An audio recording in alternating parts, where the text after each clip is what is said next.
안녕하세요. 예, 달라파파 허승용 회계사입니다. 한창 이제 그 부가세 신고 때문에 걱정이 많으실 텐데요. 저희 카페에도 또 궁금한 내용들 굉장히 많으셨어요. 질문들을 댓글을 많이 달아주셨더라고요. 네. 그래서 그 내용 가지고 네. 세무사님께 한번 네. 여쭤보면은 또 답해 주시는 그런 시간 한번 가져보겠습니다. 네. 영광입니다. 알겠습니다. 네. 네. 그러면 이걸 한번 제가 네. 볼게요. 일단 그 질문 주신 내용 중에서 우리 이제 라이스떡님이 이제 해주신 질문인데 부가세 신고를 제때 하지 못했을 때 네. 어떻게 하는지. 일단은 저한테도 이제 이 질문들을 되게 제 블로그나 뭐 이런 유튜브 통해서 되게 많이 질문을 주시는데 네. 이게 사실은 세법이라는 게 되게 냉정해요. 신고 기간이 지나버리면 네. 끝이에요. 그래서 유예 기간이라는 건 별도로 없고요. 신고 기간 내에 신고를 못하게 되면 네. 가산세라는 걸 맞게 됩니다. 만약에 내가 세금을 신고해야 되는데 아예 신고를 못했다라고 네. 했을 때는 네. 이제 무신고 가산세. 그래서 내가 제대로 계산한 세금이 100만 원이다 라고 네. 했을 때 네. 신고를 안 했기 때문에 20만 원이 일단 기본으로 부과가 되고 들어갑니다. 20만 원이요? 예, 예. 그리고 이제 이거는 신고에 대한 부분이고요. 네. 그 다음에 납부를 또 안 했을 거잖아요. 네네. 신고를 안 했기 때문에. 그럼 그 납부를 안 한 부분에 대해서는 이제 1년에 9.125% 대략 뭐 9% 남짓 정도 된다고 생각하시면 되는데요. 그래서 그만큼의 이제 가산이자가 또 추가됩니다. 그래서 네. 최대 이 기간이 뭐 5년간 네. 세금을 안 냈을 때 세금을 부과할 수 있는 기간이 보통 5년인데요. 네. 5년간 이게 5년 후에 내가 문제가 됐다라고 했을 때는 무신고 가산세 20%하고 그 다음에 미납부 가산세라는 거 5년, 네. 5년, 5구 45 정도 하면 65% 정도까지 이제 오. 예, 가산세가 늘어날 수 있는 거죠. 그러니까 세금을 내들 금액에 네. 비례해서라는 비례해서 얘기죠? 맞습니다. 그러면은 혹시라도 이제 그 기간 놓치셨으면 네. 최대한 빨리 다시 하셔야겠네요. 맞습니다. 그래서 만약에 이제 내가 정말 정확하게 신고할 자신이 없다라고 했을 때는 네. 신고 기간 내에 좀 부정확하더라도 일단 신고를 하는 게 좋고요. 그 이유는 신고를 했을 때는 신고 금액이 잘못됐더라도 네. 가산세는 10%밖에 안 되거든요. 아. 무신고 가산세는 20%인데 20%고. 예, 그 잘못 신고한 거에 대해서는 이제 적게 신고한 거에 대해서는 10% 가산세만 부과되기 때문에 일단 그 금액이 적고요. 그리고 이제 신고를 만약에 진짜 놓치셨다. 네. 그럴 때는 빨리 기간이 경과되었을 때 빨리 하루라도 빨리 신고하는 게 좋고요. 왜 그러냐면은 신고 기한이 끝난 다음에 네. 이제 경과된 다음에 유예 기간은 없지만 그 기한 후 신고라고 보통 표현을 하는데 그 일정 기간 내에 신고를 하게 되면 또 아까 말씀드렸던 무신고 가산세를 또 감면해 주는 규정이 있어요. 그래서 한 달 이내에 다시 기한 후 신고를 한다라고 하면 50% 감면 이런 식으로 해서 최대 6개월 이내에 하면은 네. 뭐 20%까지 감면을 해주는 그런 제도가 있기 때문에 나 신고 못했다고 그냥 놔두지 마시고 조금이라도 빨리 신고하시는 게 제가 볼 때는 예, 현명한 선택인 것 같습니다. 아, 네. 그러면 예를 들어서 뭐 한 1년 전에 그런 여타의 그런 이유 때문에 못했다 하더라도 네.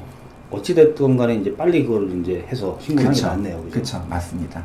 갈수록 그게 예. 늘어나는 그런 구조니까. 그렇죠. 가산이자가 계속 붙기 때문에 네네. 네, 조금이라도 빨리 하시는 게 좋습니다. 알겠습니다. 네. 예. 두 번째 또 네. 이제 그 같은 분이 문의 주셨는데 네. 그 신고를 잘못하는 경우는 네. 어떻게 되는 거죠? 아까는 이제 신고를 아예 안 한 경우를 말씀을 드렸고요. 네네. 그 다음에 이제 두 번째는 신고를 했는데 잘못한 경우. 이것도 잘못한 경우가 아마 두 가지일 것 같아요. 네. 하나는 많이 신고한 경우. 또 하나는 적게 신고한 경우. 원래 신고해야 될 금액보다 적게 신고한 경우부터 네. 설명을 드리면, 네. 만약에 내가 100만 원을 내야 되는데 50만 원밖에 신고 안 하고 50만 원밖에 안 냈다라고 했을 때 네. 신고를 적게 한 이 50만 원의 10%만큼 이제 그 과소신고 가산세라는 게 부과가 되고요. 네네. 그리고 아까 무신고 때와 동일하게 50만 원 덜 낸 것만큼 1년에 9.125%만큼 이제 가산이자가 계속 부과가 됩니다. 맞게 납부할 때까지. 네네. 그렇기 때문에 이것도 빨리 잘못된 거 알았을 때는 빨리 다시 신고하는 게 현명한 판단인 것 같고요. 이거 같은 경우는 이제 아까 뭐 과소신고했을 때 네. 가산세가 10%가 부과된다고 했는데 네. 1개월 이내에 잘못된 걸 바로잡는 수정신고를 하게 되면 90%까지 가산세를 면제를 해줘요. 그러니까 굉장히 큰 혜택이죠. 잘못된 부분을 인지를 했다고 하면 빨리 네. 예, 수정신고를 하는 게 좋을 것 같습니다. 그리고 반대로 네. 신고를 과다하게 했다. 상 주는 거 아닌가요? 뭐 상은 안 주고요. 상은 안 주고요. 그러니까 이제 이거는 이제 경정 청구라는 제도를 활용을 해서 네네. 과다하게 납부한 금액을 돌려받을 수가 있습니다. 예, 그래서 내가 이러이러한 사유로 세금을 더 납부를 했으니 돌려주세요라고 하는 이제 그런 청구서를 작성해서 제출을 하면 네. 세무서에서 그 내용을 검토하고 적법하다라고 하면 그 금액을 환급해 줍니다. 그러면 이거를 이제 잘못했다고 본인이 인지하고 있으면 다행인데 네네. 이걸 모르고 있을 수가 있잖아요. 네네. 그럼 그건 어떻게 찾아내죠? 그러니까 이거를 내가 모를 때 네. 예를 들면 저희 뭐 온라인 쇼핑몰이나 구매대행 같은 경우는 이제 뭐 세무서에서 이제 매출 누락에 대한 소명 요청이 날아오죠. 그러니까 그런 식으로 이제 세무서에서 검증을 통해서 네. 이제 이거 잘못됐으니까 수정 신고하세요. 안내가 날아오는 경우가 많죠. 본인이 인지를 못하고 계속 놔두는 경우에는 네. 그러다 보니까 그런 시점에서는 세무서에서 이제 그 수정 신고를 권고를 하거나 만약에 이제 수정 신고를 안 했을 때는 직접 그 과세 통지를 해서 세금 고지서를 이제 날리는 그런 경우들이 이제 발생하는 거죠. 그렇게 잘못 신고한 건이 있는데 네. 세무서에서 빨리 이걸 알려주면 좋은데 네네. 그게 또 늦게 올 수도 있잖아요. 맞습니다. 근데 그거는 네. 저희가 어떻게 조절할 수가 없는 건가요? 절대 조절할 수 없고요. 세무서에서도 본인들도 모르기 때문에 본인들이 이제 아는 시점에 그쪽에서도 이제 납세자한테 통보를 하게끔 되어 있어서 네. 그 시점은 뭐 알 수도 없고요. 그리고 이제 세무서에서 늦게 통지를 해줬다고 해서 세무서를 탓할 수도 없는 문제고요. 네네네. 참. 그렇습니다. 네. 그러면은 그 기간에 일단은 기간 내에 제대로 하는 게 제일 중요하겠네요. 네, 맞습니다. 네, 맞습니다. 알겠습니다. 네. 굉장히 도움이 되는데요. 네. 저도 많이 배웁니다. 네, 두 번째 이제 안티프레질님이 하신 질문인데요. 네. 절세 방법이 있냐고 물어보셨는데 네, 네, 네. 이제 구매 대행도 네. 절세할 수 있는 방법이 있을까요? 구매 대행도 마찬가지고 그다음에 이제 일반 온라인 쇼핑몰 하시는 분들도 신용카드 등 발행에 대한 세액공제를 잘 활용하시라고 저는 말씀을 드리고요. 신용카드나 현금 영수증을 통해서 판매를 하시는 부분 1.3%를 부가세에서 이제 공제해주는 제도가 있습니다. 네네. 그러다 보니까 보통 이제 소매업 같은 경우는 간이과세자의 부가가치세 세율이 1% 정도다 보니까 신용카드나 현금 영수증 판매 비중이 80%만 넘어도 사실 부가세가 낼 게 없어져요. 네. 근데 이거를 이제 놓치시는 분들도 꽤 되는 것 같고 제가 보기에는 그리고 이제 신고 대행을 세무사 사무실에 맡기는 경우에도 네. 간혹 빠뜨리는 경우들이 종종 있는 것 같더라고요. 그래요? 예. 그러다 보니까 이제 이런 제도가 있다는 거는 인지를 하시고 본인이 직접 하시거나 누구한테 맡기실 때 네. 이게 잘 반영이 됐는지 그거는 한번 확인해 주시면 좋을 것 같아요. 굉장히 중요한 네. 포인트인 것 같아요. 그리고 이제 예전부터도 간이과세자 같은 경우는 이제 판매 금액 3천만 원 네. 미만인 경우는 부가세가 면제가 되어 왔고요. 네. 그리고 이제 2020년 같은 경우는 코로나19 때문에 우리 네. 고통받는 자영업자들에게 도움을 주고자 세법 개정을 통해서 4,800만 원 미만까지 네. 또 부가세를 면제해주는 그런 제도가 도입이 돼서 그래서 이런 것들을 잘 활용하시면 부가세 뭐 면제도 가능하시고 네네. 4,800만 원이 넘으신다고 해도 좀 전에 말씀드렸던 신용카드 발행 세액공제 요거를 적용하시면 납부 금액은 거의 안 나오실 것 같아요. 간이과세자분들은. 네. 근데 한 가지 유의하실 점은 이제 이거는 개인 사업자에게만 적용이 되고 그다음에 직전 연도 매출액이 10억을 안 넘어야 돼요. 예. 그러니까 그런 분들 빼고는 다 되니까 꼭 활용하시기 바랍니다. 굉장히 그 중요한 부분인 것 같아요. 네. 감사합니다. 네. 그다음에 이제 수다리 엄마님이 네. 또 이제 하신 질문인데요. 근데 이분 같은 경우 지금 보니까 네. 그게 이제 완전 무실적이 아닌데 네, 네. 몇 년 동안 안 하셨대요. 네네. 근데 왜 이거 안 하실까요? 세무서에서? 근데 안 오시는 분도 있고, 아마 네. 부가세 같은 경우는 조금 전에 말씀드렸지만, 네. 간이과세자인 경우에, 네. 면세점이 3,000만 원이라고 이제 말씀을 드렸었잖아요. 네. 아마 그 전에는 2,400만 원이었고, 네, 네. 3,000만 원으로 뭐 1, 2년 전에 바뀌었고, 네, 네. 지금 이제 4,800만 원으로 또 바뀐 건데, 그래서 아마도 그 판매 금액 자체가 워낙 적다 보니, 세무서에서도 이제 부가세 소명에 대한 실익이 없을 걸로 판단을 해서, 그래서 아마, 그 소명 요청을 안 한 거 아닌가 싶기도 합니다. 근데 이거 어쨌든 안 했기 때문에 이거 네. 해야 되는 거 아닌가요? 원래는 했어야죠. 해야 되는 거고. 네네. 근데, 그리고 이제 지금 수정신고를 하더라도 부가세 같은 경우는 제가 볼 때는 뭐 실적이 거의 없다고 하면 뭐 안 나올 거고요. 세금이. 아까 말씀드렸던 면제점 이하라고 하면 네네. 이제 안 나올 거고. 다만 이제 종소세 같은 경우는 지금 신고를 안 하신 금액이 얼마인지는 모르겠는데 네. 뭐 단순경비라는 제도를 인정을 받는다고 해도 어쨌든 세금 조금이라도 나오게 돼 있거든요. 네네. 그래서 그 부분은 아마도 뭐 통지가 날아올 수도 있을 것 같아요. 네. 근데 그러면 그거를 나올 때까지 기다려야 되는 건가요? 이거는 판단의 문제인 것 같아요. 그러니까 이제 금액이 예를 들어서 적잖아요. 네. 적으면 내가 직접 신고를 하든 세무사 통해서 수정 신고를 하든 그 비용이 더 들어갈 거예요. 아, 그래요? 예, 예. 그러니까 세금이 뭐 1, 20만 원, 날아와봤자 1, 20만 원 정도다. 매출이 라고 얼마 안 하면, 되면? 얼마 안 되면. 네네. 그러니까 예를 들어볼까요? 뭐 2천만 원 정도 내가 놓쳤다. 네. 라고 했을 때, 네. 부가세는 면제고요. 네. 그 다음에 이제 소득세 같은 경우는 단순경비율 적용을 받는다라고 하면, 보통 단순경비율이 뭐 85% 정도 된다고 보면, 네네. 이제 소득금액은 한 300만 원 정도 되겠죠. 네네. 그럼 거기서 자기의 기본 공제는 150만 원이 공제가 돼요. 네. 그렇다면 실제 신고해야 될 소득 금액은 150만 150만 원에 6.6%를 곱하면 뭐 한 얼마쯤 될까요? 9만 얼마쯤 될까요? 10만 원 정도 될까요? 맡기는 것도 싸네. 네. 그러니까 날아오면 거기에 가산세가 붙어도 네네. 최대 5년간까지 가서 붙어도 한 16만 원 정도 되는 거죠. 그러니까 이제 세무사한테 맡기려면 10만 원, 20만 원 줘야 될 텐데 네네. 더더군다나 수정 신고라고 하면 네. 더 기피를 하거든요, 세무사들이. 그래서 그렇다 보니까 그거 가지고 이제 판단을 하시면 제가 볼 때는 좋을 것 같아요. 와, 네. 제가 딱 이거 들어보니까 네. 딱 이 세무사님의 명쾌한 답을 들으니까 네. 옆에 있는 제가 되게 시원해졌어요. 완전 네. 이제 발편하게 주실 것 같아요. 그러니까 실제로도 네. 이제 내가 세금 폭탄을 맞을까 걱정이 돼서 전전긍긍을 하시면서 네네. 고민하다가 이제 전화 주시는 분이 있는데 네. 이제 상담을 해보면 걱정 안 하셔도 되는데요. 이제 그런 분들이 있으세요. 네. 그래서 이제 제가 이제 뭐 제 블로그에도 올리긴 했는데 네. 그러니까 세금 폭탄인지 진짜 이게 세금 폭탄인지 아닌지는 명확하게 판단을 해보시고 걱정을 하시는 것도 저는 맞는 것 같아요. 네. 예, 예. 너무 이게 명쾌한 답이 됐을 네, 것 같아요. 네, 네. 이제 울프님께서 네. 주신 질문인데요. 처음 그 사업자를 일반으로 내셨던 것 같아요. 네. 근데 이제 보니까 그 기준 매출만큼 안 나오면 간이로 자동 전환이 되는 건지 이것도 네, 네. 궁금하고 네. 그 다음에 이제 그거 말고 준비할 게 있는지 네. 이걸 물어보시는데. 일단은 네. 이제 보통 일반 과세자가 간이로 전환되는 기준 그리고 네네. 간이 과세자가 일반 과세자로 전환되는 기준 그 시점은 동일해요. 그러니까 1년간의 직전 1년간의 매출액을 봤을 때 네. 이게 그 간이 과세자 기준 매출액을 넘어가게 되면 일반 과세자로 전환이 되는데 그 시점은 그 다음에 그러니까 네. 그 매출이 간이과세자 기준을 넘어간 그 다음에 7월 1일부터 적용이 되고요. 반대로 이제 일반에서 간이로 떨어지는 것도 네. 똑같이 그 기준 매출액을 미달한 그 해에 다음에 7월 1일 네. 그렇게 보시면 됩니다. 그래서 그 기준으로 바뀐다고 보시면 되고요. 네. 예, 그래서 혹시 이제 올해 2020년에 간이 과세자 대상 매출액 이제 또 네. 8천만 원으로 바뀌어가지고 네.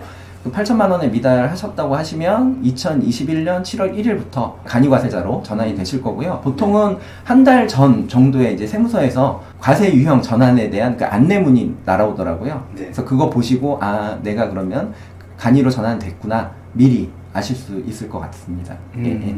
처음에 이게 일반으로 했다가 이제 매출이 얼마 안 나가지고 이제 보니까 간이로 바뀌는 걸 앞둔 상황 같은데요. 네네네. 근데 이제 일반으로 그렇게 했기 때문에 뭔가 네. 이제 그 부가세에서 네. 그걸 신고하는 면에서 불이익이 있는 게 아닌가 이런 것도 좀 궁금해하실 것 같아요. 네. 그래서 지금 사실은 일반 이제 구매 대행으로 생각을 하면 해외 구매 대행 같은 경우는 이제 소매업이고 간이과세자 같은 경우는 판매 금액의 1% 그리고 이제 그 일반 과세자 같은 경우는 이제 매출액의 10%. 네. 사실은 세율로 보면 거의 10%? 10배 정도 지금 차이가 나는 건데요. 네. 그래서 일반 과세자 같은 경우는 그래서 그러다 보니까 사실 부가세 부담이 상당히 큰 편이고요.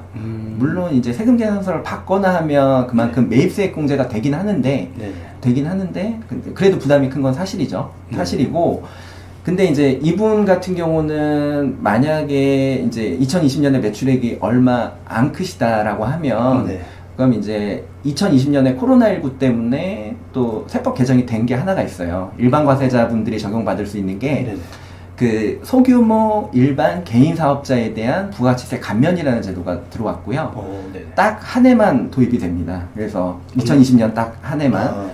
예, 작년 거예요. 네, 그렇죠. 작년이죠. 그래서 그 경우에는 이제 일반 과세자지만 간이 과세자 수준으로 이제 매출 부가세 금액을 적게 신고할 수 있게끔 그런 제도가 들어왔기 때문에 그 제도를 활용하시면 뭐 부가가치세 금액을 많이 줄이실 수 있을 것 같아요. 근데 이거 같은 경우가 셀프로 개인이 할 수 있는 건가요? 그거를? 요즘에는 이제 뭐 그 뭐죠? 유튜브 동영상이나 블로그 같은데 이제 셀프 신고 영상, 그리고 우리 달라파파님도 곧 이제 영상 이제 오늘 찍으시겠지만 그 영상 보시면서 따라 하시면 제가 볼 때는 충분히 가능하실 것 같아요. 예. 제가 하다가 막히면은 네. 여쭤보겠습니다. 예. 네, 알겠습니다. 네. 자, 그다음에 이것도 궁금하실 것 같아요. 네네. 우리 레아님께서 옆에 계신 레아님께서 해준 질문인데 그 각종 그 비용 있잖아요. 네. 그러니까 뭐 식비, 교통비, 인터넷, 통신비, 월세 이런 것들 이제 네. 1인 사업 하시면서 네, 구매 네. 대행으로 발생할 네. 수 있을 것 같은데 네. 인정을 받을 수 있고 이런 게 궁금하신 거 같거든요. 네. 일단 크게 네. 기본적으로 사업과 관련된 경비 그리고 이제 부가세 공제 관련해서 말씀을 드리면 네. 가장 큰 대전제는 뭐냐면 사업 관련성이거든요. 그래서 이제 뭐 교통비나 네. 그 다음에 인터넷이나 통신요금, 뭐 월세 이런 것들은 사업과 관련해서 쓴 거라면 모두 부가세 공제도 되고 이제 비용 인정도 가능합니다. 네네. 근데 이제 부가세 공제 같은 경우는 다만 전제 조건이 세금 계산서를 받거나 아니면 현금 영수증, 지출 증빙용으로 받거나 아니면 신용카드를 쓰거나 그 경우에만 부가세 공제는 되고요. 네. 근데 소득세 목적으로는 경비 인정을 받기 위해서는 이 증빙이 없더라도 계좌 이체 내역이나 뭐 간이 영수증 이런 게 있어도 비용 처리는 가능합니다. 그리고 이제 대표자 식비를 따로 빼놓고 말씀드린 거는 네. 개인 사업자 같은 경우는 이제 대표자의 인건비가 비용 처리가 안 되거든요. 네네. 그러다 보니 이 식비 부분도 대표자가 개인적으로 사용한 비용으로 좀 보는 경향이 있기 때문에 네. 부가세 공제나 이제 비용 인정을 잘 이제 못 받는 걸로 기본적으로 생각은 하고요. 네. 근데 이제 뭐 운용의 묘인데 대표자가 다른 제3자 거래처와 밥을 먹는다라고 하면 그거는 이제 접대비라는 항목으로 이제 비용 처리가 가능하거든요. 왜냐면 그건 사업 관련성이 있는 거기 때문에. 접대라는 것도, 그래서 접대라는 것도 이제 태법상 한도가 정해진 금액 이내에서만 사용을 한다고 하면 이제 그 범위 내에서는 비용 인정은 되고요. 다만 접대비 같은 경우는 부가세 공제는 안 됩니다. 세금 계산서가 있어도. 그래서 그런 차이는 좀 있다는 거 알아두시면 좋을 것 같아요. 저는 이게 이제 이런 그 지금 말씀해 주신 내용이 네. 구매 대행을 하는 업에서는 안 되는 줄 알았어요. 아니요. 근데 이제 좀 조심하셔야 될 거는 네네. 이제 그 특히 월세 같은 경우는 이제 자택에서 이제 사업자 등록을 하는 경우가 많으시기 때문에 네. 그런 경우는 좀 안 된다고 보고요, 저는. 예. 물론 거주용하고 이제 겸하고 있고 네. 사실은 낮에는 일하지만 네. 상당히 많은 시간을 주거용으로 활용하고 있기 때문에 그 부분은 좀 문제가 될 것 같아요. 근데 네. 이제 사무실을 별도로 만약에 얻어 놓으시고 거기서 월세를 지출하시고 하신다라고 하면 네. 그런 부분은 충분히 비용 공제나 부가세 공제 가능할 것 같습니다. 네. 네. 교통비도 되네요.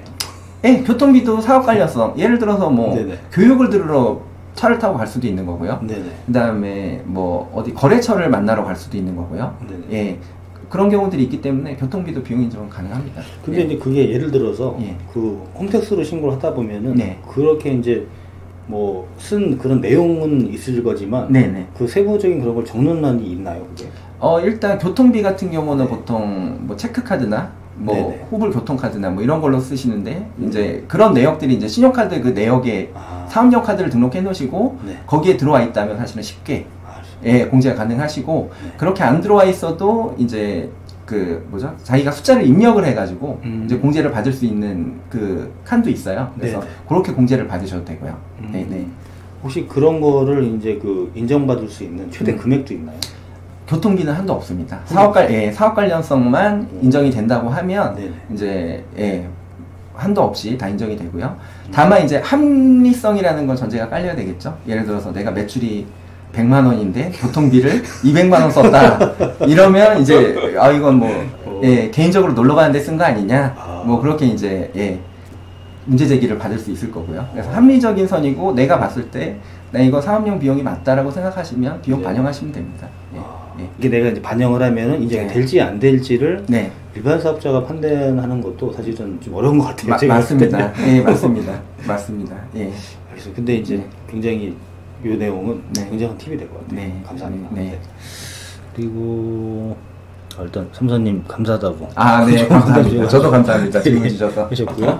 다음번에 세금 신고 맡기시겠답니다. 아, 감사합니다. 네, 열심히 하셔가지고. 네, 네. 그리고 이제 달미님이란 분이 계시는데, 네. 이분은 이제 부업으로 하시나 봐요. 작년 7월부터 이제 구매 대행 시작하셨는데, 직장인이 이제 이거 신고할 때, 뭐, 일반 이제 전업으로 하시는 분에 비해 다른 점이나, 또는 이제 주의해야 될 점이 있는지 물어보시는데요. 투잡하시는 분들이 요즘 되게 많으신데요. 네. 지금, 일단 결론부터 말씀드리면 부가세 신고를 하실 때는 투잡이냐 아니면은 전업이냐 네. 이거는 뭐 굳이 고려 대상이 아닌 것 같아요. 그냥 신고 자체만 잘 하시면 될 것 같고 투잡이신 분들은 이제 그 종합소득세 신고하실 때 이제 근로소득하고 합산해서 신고를 잘 하셔야 된다는 거. 그리고 이제 2022년 7월 1일부터는 직장 외 급여소득 외에 다른 소득이 2천만 원을 넘게 되면 거기에 대해서 이제 건강보험료가 별도로 부과된다는 거. 예, 그래서 그렇기 때문에 그런 부분들은 좀 생각을 하시고 예, 진행을 하시면 좋을 것 같아요. 따로 이제 특별한 점은 없지만 네네. 소득세 신고를 할 때 네네. 자기 이제 그 받는 그 급여 플러스 해서 네. 같이 신고해야 된다는 네, 말씀이신 맞습니다. 네. 알겠습니다. 하늘호수님이 주셨는데요. 일단 종합소득세에 대해서 그냥 간단하게 네. 살짝 얘기해 주시면 될 것 같고 네. 하나씩 할까요? 네네. 그 종합소득세 신고는 어떻게 이제 해야 되는 건지 궁금하신가 봐요. 되게 포괄적인 질문이라 저도 되게 당황스러운데 일단은 종합소득세 신고 준비 단계가 부가세 신고인 것 같아요. 그러니까 특히 이제 부가세 신고 때 신고가 되는 그 매출액이 네. 결국은 종합소득세 신고에 대한 안내문으로 연결이 되거든요. 그래서 내가 신고한 업종 코드 그리고 내가 신고한 부가세 금액 이걸 기준으로 단순 경비율인지 기준 경비율인지 그리고 이제 복식장부 대상인지 아닌지 뭐 이런 것들이 판단이 돼서 나오기 때문에 네. 부가세 신고 때 업종 코드와 이제 매출액 이런 것들을 잘 적어서 네. 신고를 해주셔야 될 것 같고요. 그다음에 이제 종합소득세 신고 때는 일단 처음에 5월 초쯤에 세무서에서 안내문이 날아오게 되면 네. 거기에 적혀 있는 내 소득 금액이 정확하게 맞는지 혹시 빠진 게 없는지 이런 부분들을 좀 다시 한번 체크를 해주시고. 네. 그 다음에 이제 비용으로 들어갈 항목들 보통은 이제 세금 계산서를 받거나 현금 영수증을 하거나 그 다음에 신용카드를 쓴 것들은 잘 안 놓치세요. 네. 안 놓치시는데 근데 예를 들면은 경조비 같은 것들 건당 20만 원까지 이제 접대비로 비용 인정이 되는 항목들인데 이런 것들이나 아니면 간이 영수증 쓰신 것들 이런 것들은 이제 장부로 신고하시는 분들은 비용 인정이 되거든요. 네. 사업 관련성만 있다고 하면 네. 그러니까 이제 그런 것들을 잘 꼼꼼하게 챙겨주시면 조금이라도 이제 세금 절감을 하실 수 있을 것 같아요. 그리고 이제 단순 경비율 대상자라고 하시더라도 네네. 이제 사실 단순 경비율이 거의 뭐 비용이 85% 정도 인정이 되다 보니까 단순 경비율이 신고 방법도 간단하고 네. 이제 세금도 이제 적게 나오고 네. 이제 그러다 보니까 단순 경비율 대상자로 안내가 되면 무조건 그렇게 신고하시는 경향이 있는데 근데 혹시 내가 사업 셔태라 이제 이익이 난 게 아니고 손실이 났다라고 하게 되면 네. 이제 오히려 장부를 신고하시는 게 더 유리하거든요. 왜냐하면 이 손실이 2월이 돼요. 정확하게 제가 기억은 안 나는데 세법 개정안 지금 확정이 돼가지고 15년까지도 연장이 되는 걸로 네네. 이제 올 2021년부터 발생하는 그 손실에 대해서는 그렇기 때문에 이거를 내가 장부로 신고하게 되면 이 손실을 내년에 발생한 이익하고 결국은 상계가 가능하거든요. 네네. 그렇기 때문에 손실이 나신 분들은 장부로 신고하시는 것도 고려할 수 있고 그리고 네. 단순 경비율이 85%라고 치면 결국 내 순이익이 15%라는 거고 네. 근데 내 실제 순이익을 계산해 봤더니 난 5%밖에 안 된다. 그럼 그때도 장부로 신고하는 거는 고려해 보시면 좋을 것 같아요. 세금을 적게 내니까. 네. 그 궁금한 점이 네. 그럼 이제 그 단순 경비율로 할지 장부로 할지는 네네. 그거는 선택이 가능한 건가요? 일단은 나라에서 정해준 기준이 있고요. 네네. 이제 도소매업 같은 경우는 직전 연도 매출액이 6천만 원 이하 그리고 올해 매출액이 3억 이하인 경우에만 단순 경비율 적용이 가능하고요. 네. 그래서 그 분들만 단순 경비율 신고가 가능하고 그 이외에는 이제 장부 또는 뭐 기준 경비율 요런 아니면 간편 장부 이런 식으로만 신고가 이제 그 가능하게 됩니다. 예. 네. 그러니까 이제 좀 정리를 하면은 그 단순 경비를 대상이라 할지라도 그게 이제 그 사업과 관련해가지고 쓴 비용이 많거나 이렇게 할 때는 네. 장부를 하는 게 유리할 수 있다. 그 네, 말씀이시죠? 맞습니다. 그래서 한번 네. 잘 고민해 보시고 네. 예, 결정하시는 게 좋을 것 같아요. 네. 자, 그리고 같은 이제 그 하늘로수님 질문인데요. 네. 보니까 이제 구매 대행으로 지금 이제 하시는데 원래 이제 구매 대행이라는 그 이제 개념 자체가 고객한테 이제 주문이 온 다음에 제품을 사야 되는 거잖아요. 네네네. 근데 이제 말씀을 여기 읽어 보니까 일단 3건 정도가 네. 고객보다 이제 먼저 이제 제품을 사서 보내신 게 있는 것 같아요. 이건 어떻게 해야 되는지. 뭐 3건 정도면 사실 대세에 영향은 없어서 그냥 구매 대행으로 묻어서 그냥 신고하시고 3건 때문에 아까 제가 말씀드렸는데 네. 이것 때문에 결국 걱정하시는 부분이 혹시 세금 폭탄을 맞지 않을까 지금 이 걱정이실 거예요 아마. 네. 근데 이제 판단의 기준은 무조건 내가 이 3건 때문에 그러면 세금을 얼마를 낼 건지를 한번 고민을 해보시면 답은 되게 명쾌한 것 같아요. 3건 때문에 내야 될 세금은 뭐 모르겠어요. 1,000원, 2,000원 정도 될지 모르겠는데, 네. 그러니까 그럼 이제 뭐 앞으로 계속 구매 대행만 하신다고 하면 구매 대행으로 묻어서 이제 신고하시는 것도 방법이시고, 아니면 3건만 따로 사입부로 신고하셔도 되는데 별로 뭐 실익은 없을 것 같고요. 근데 이제 이런 그 생각이 있으실 것 같아요. 네. 그 3건 때문에 이제 예를 들어서 네네. 구매 대행 같은 경우는 이제 그 마켓에 찍힌 네네. 금액을 신고하는 게 아니고 저희 마진을 매출 잡는 거잖아요. 네네. 근데 이제 저 3건 때문에 네네. 마진으로 했던 게 네네. 인정이 안 되고 매출 잡히는 게 아니라 이런 고민을 하실 수 있을 것 같은데 그거는 근데 뭐 말씀하신 부분이 충분히 이제 네. 걱정이 되는 부분이긴 한데 네. 근데 이제 전체에서 3건 정도 때문에 이제 그게 문제가 될 것 같지는 않고요. 딱 무 자르듯이 다 뭐 10건은 문제 된다 안 된다 그러진 뭐 나누진 못하겠지만 3건 정도는 뭐 제가 볼 때는 크게 뭐 실수라고 얘기해도 충분히 누구라도 인정을 해줄 수 있는 부분 아닌가. 그래서 뭐 제가 조사관이라면 아 그러세요? 그러고 넘어갈 것 같네요. 왜냐면 이게 세금이라는 게 너무 엄중한 그런 거다 보니까 맞습니다. 이렇게 한치 오차도 있으면 안 되지 않냐 이런 생각을 저도 하고 있거든요. 그래서 정확하면 제일 좋긴 하죠 사실. 근데 이제 그런 거는 약간 실수로 인정받을 여지가 있다. 이런 말씀이시네요. 정말 좀 답변인 것 같습니다. 제 생각입니다. 네, 알겠습니다.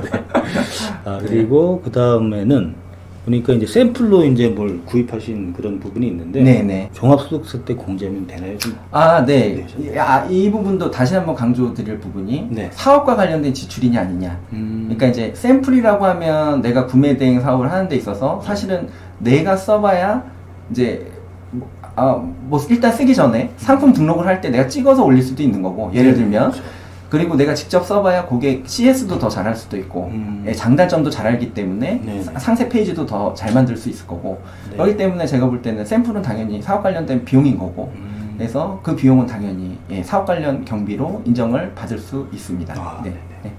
미국 신용카드나 체크카드를 사용해서 매입한 경우는 어떻게 하는지 물어보셨네요. 미국 신용카드나 체크카드를 쓰셨어도 본인 명의의 카드인 거고 그 다음에 사업과 관련해서 상품 매입이나 사업과 관련된 경비를 사용하기 위해서 사용하신 거라면 이 부분도 뭐 당연히 비용 인정되는 거고요. 그 카드 사용 내역하고 그 다음에 이제 물건을 구매한 그 뭐 영수증 같은 것들 그런 것들 가지고 비용 인정. 구매 대행 같은 경우는 이제 매출액에서 차감되는 방식으로 인정이 될 것 같습니다. 그 보니까 이제 그 구매 대행 이 사업이 사실 일반 사업은 좀 약간 좀 특수성이 있잖아요. 그러다 보니까 저조차도 그 생각해 보면은 일반적인 사업에서는 다 그런 것들이 적용이 되는 건데 이게 구매 대행이니까 그게 안 되지 않나라는 약간 막연한 염려가 있었던 것 같아요. 근데 이제 생각님 말씀 들어보니까 그런 점이 좀 해소가 됐어요. 마지막 질문 될 것 같은데 이제 그 세금 신고할 때 그 금액을 이제 신고하는 그런 기준이 마켓에서 보통 이제 스마트 스토어나 쿠팡 이런 데 많이 판매를 하시잖아요. 그게 이제 구매 확정된 그 내역이 이제 기준인지 아니면 이제 고객이 결제한 시점 그때가 기준인지 이제 궁금하다고 질문 주셨어요. 참 어려운 질문인데요. 일단 뭐 구매 대행이 지금 소매업으로 분류되기는 하지만 어쨌든 고객의 주문을 받아서 물건을 전달해주는 그런 이제 서비스 성격이 있다는 부분을 보면 사실은 서비스가 완료된 날, 그러니까 고객이 서비스가 완료된 서비스를 제공을 받고 이제 확정을 해준 날, 구매 확정이 어떻게 보면 저는 더 맞는 것 같은데 근데 이제 여기서 중요한 거는 구매 확정이냐 결제 기준이냐 요거보다는 매출 누락 없이 일관성 있게 신고를 하는 게 제일 중요한 것 같아요. 그래서 저도 이제 고객분들을 보면 구매 확정으로 제 고객이 되기 전에 이미 구매 확정으로 신고해 오신 분들도 있고 그다음에 이제 결제 기준으로 정리를 하셔가지고 오신 분도 있고 한데 근데 중간에 가장 안 좋은 건 이 기준을 한 번에 바꿔버리는 거예요. 그러니까 이게 결제 기준을 구매 확정으로 바꾸거나 구매 확정을 결제 기준을 바꾸거나 할 때 이게 까딱 잘못하면 매출 누락이 생길 수 있거든요. 그러다 보니 일관성 있게 매출 누락 없이 가는 게 가장 좋을 것 같습니다. 그리고 결제 기준으로 가게 되면은 이제 뭐 장점은 세금을 빨리 신고하는 거죠. 근데 이제 단점은 고객이 결제를 취소를 하는 경우도 사실은 빈번히 생기고 하다 보니까 이게 사실은 손이 많이 갈 것 같아요. 그래서 예. 그리고 이제 오픈마켓에서도 이제 뭐 부가세 신고 자료를 주는 자료가 구매 확정 자료이다 보니 이제 구매 확정 자료로 신고를 하시는 게 좀 더 편하시지 않을까 하는 게 제 생각이고요. 그리고 이제 오픈마켓도 있지만 자사몰을 갖고 있는 경우에는 사실은 자사몰 같은 경우는 이제 LG U+나 이니시스와 같은 이런 결제 대행사 같은 경우는 사실 구매 확정이라는 기능이 없기 때문에 오픈마켓하고는 그 성격이 다르거든요. 그래서 그러다 보니까 그런 경우에는 그런 구매 확정 기능이 없는 경우에는 당연히 뭐 결제 정산서에 들어온 그 결제 기준 금액으로 신고하는 방법밖에 없을 것 같아요. 근데 이것도 뭐 잘못된 게 아닌 것 같고 제가 보기에는 일관성 있게 빠짐없이 모든 결제에 대해서 매출에 대해서 신고만 된다면 저는 문제는 없을 것 같습니다.